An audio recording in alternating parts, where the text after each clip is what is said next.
sua face é um refletor de glória. O céu derrama glória, porque a igreja vem arrebentando com as portas do inferno, com barulho de milagre, levantando um exército de vidas. É a igreja santa, aqui perseguida.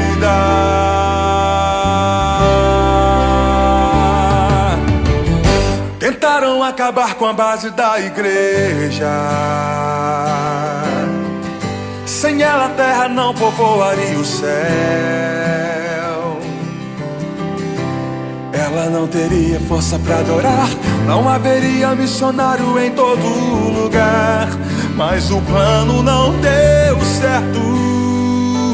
Não, não. Tentaram nos calar matando alguns irmãos,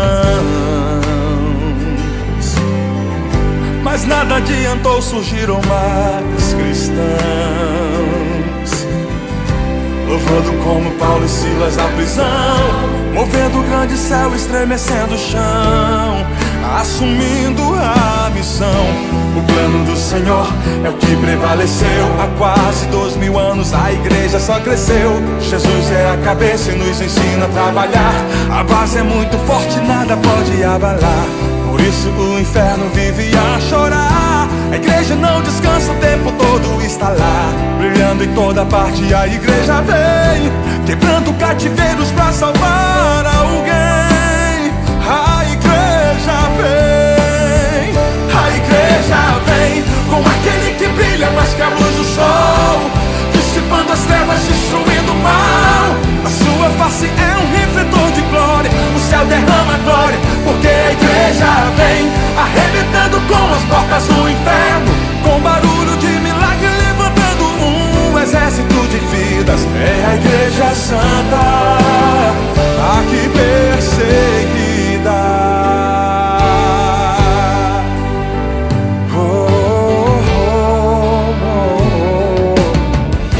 O plano do Senhor é o que prevaleceu. Há quase 2000 anos a igreja só cresceu. Jesus é a cabeça e nos ensina a trabalhar.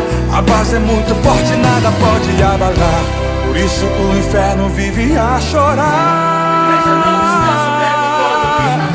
Brilhando em toda parte, a igreja vem quebrando cativeiros pra salvar alguém.